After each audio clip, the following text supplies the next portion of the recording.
A shocking video has surfaced of a sergeant by the name of James Brown who was in Waco, Texas, turning himself in for a DUI. Now, he was supposed to serve 2 days behind bars because of his DUI, but for some reason, there was some indication by the prison guards there that he needed to serve 7 days. So apparently he called his wife and let his wife know that she needed to come over with some money so he can pay the bail and get out of there. Well, unfortunately, he never got out of there because he was met with such brutality that he unfortunately lost his life while he was behind bars. Now, this was video that was obtained exclusively by KFOX 14. They did an amazing investigation into this. Democracy Now! Also has more details into this story. We have video showing you what happened. It is graphic, so take a quick look at that and then we'll discuss. The video shows something happened which caused Brown to bleed in his cell. When he refuses to speak with guards, a team in riot gear storms in and swarms on top of him while he repeatedly says he can't breathe and appears not to resist. His condition deteriorates as he is carried to an infirmary and has a mask placed over his face. Towards the end of the video, after Brown has said he can't breathe at least 20 times, he's left naked in a cell, not blinking or responding, his breathing shallow. Attorneys say an ambulance was never called. Brown was eventually brought to a hospital where he was pronounced dead. So that's a difficult video to watch, and even though we have some more evidence of what happened on that day in 2012, we unfortunately don't have all the details. It's unclear why he was bleeding in the first place, why were authorities called to his cell. But the authorities claim that there was absolutely no foul play. In fact, they blame his death on a sickle cell condition.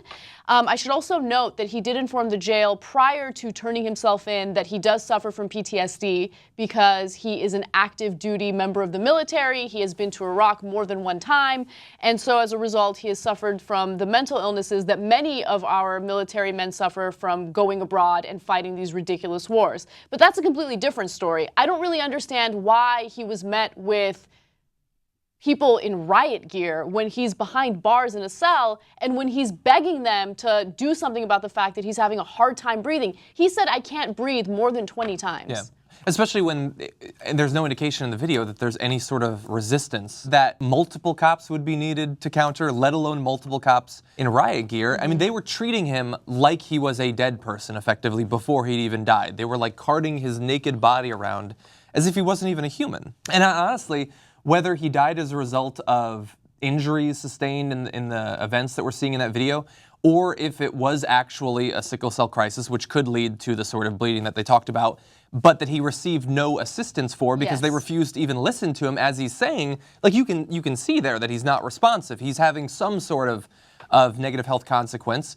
They can't just ignore that sort of thing. I mean, that sort of negligence is in my mind almost as bad as actually damaging him so that he did end up dying. To me, the worst, so again, the whole training, the whole mentality of the prison guards is that we have to protect ourselves at all costs, no matter what. This guy is in jail for a DUI.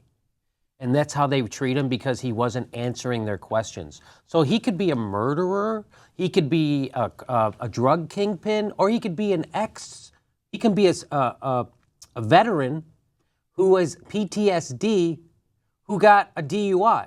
And they treat him all the same. They beat the shit out of you for anything. He wasn't responsive. He wouldn't answer their questions. That's why they attacked him like that, because he wouldn't answer their questions. And he was bleeding. So they didn't go, hey, let's get a doctor, or let's go get a psychiatrist, or let's get a nurse and find out what's wrong with this guy. They go, hey, go get the bats, get our football helmets, and let's go beat the shit out of this guy.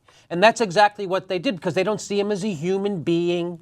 They don't see him as somebody with a family. They don't see him as a veteran or a fellow citizen with rights. They just see him as the enemy. He's somebody we got to protect ourselves. So, hey, this guy might spit on me. Even though he's dying, I'm going to put a mask over his face. Instead of calling a doctor, you saw him laying there. He's not blinking, and he couldn't hit shallow breathing. They don't give a shit. It's like he's not even a person.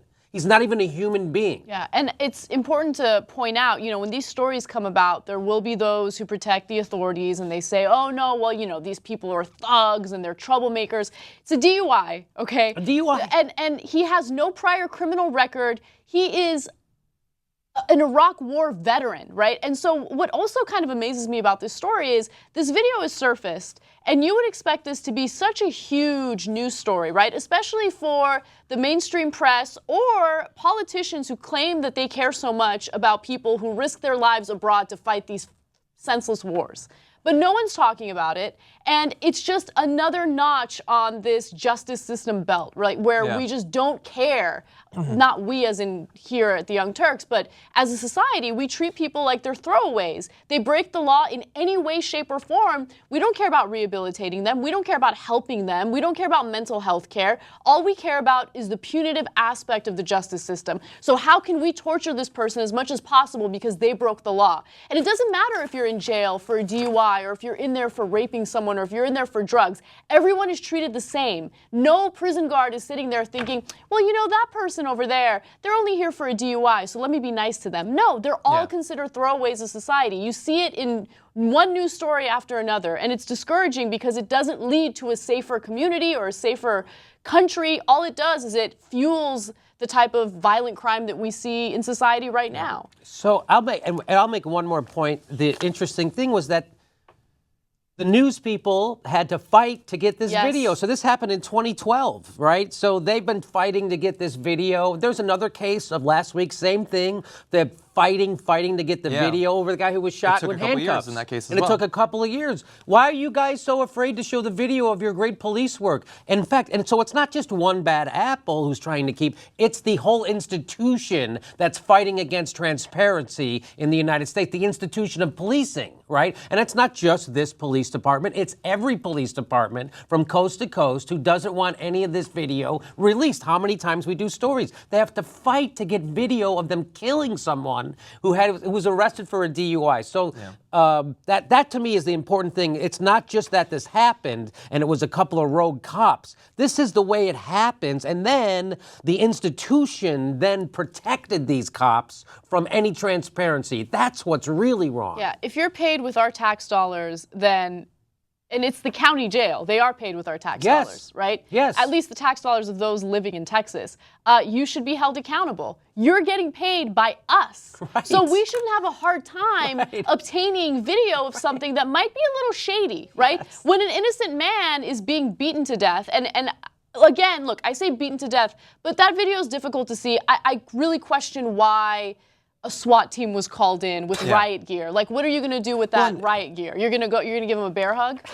And also, I mean, for those of us who believe that body cameras on cops might be part of the solution, the inability in many cases to get access to the footage is, of course, extremely worrying. And those sorts of regulations are going to be extremely important in terms of whether or not we get anything out of. I mean, they're doing body cameras in a lot of cities, but if the footage if it takes 3 years to come out, then how much of a change is that actually going to be able to make? So even if they didn't, quote unquote, whatever they did to them, the beating or whatever they did, didn't cause him to die, you see him laying there, not blinking, and they're not rushing him to they never called an ambulance. Yeah, so let's say best case scenario for the prison guards in this case is that they didn't beat him and he did die because of a pre-existing condition, right? That's best case scenario, which of course I'm not buying for a second.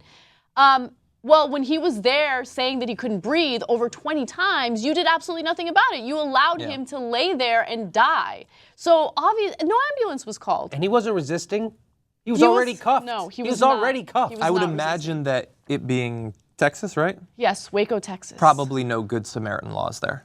Just watch someone die. It's not my job. It's not my job. Yeah, his family is planning on pressing charges, and as soon as we get details on that, we'll fill you guys in. He was bleeding out of his ears, nose, and mouth, and they still didn't call an ambulance. Throwaway of society, right? Doesn't matter if he fought wars for us. Doesn't matter if he's a husband and father of one. He had a DUI. He had a DUI. He deserves to die.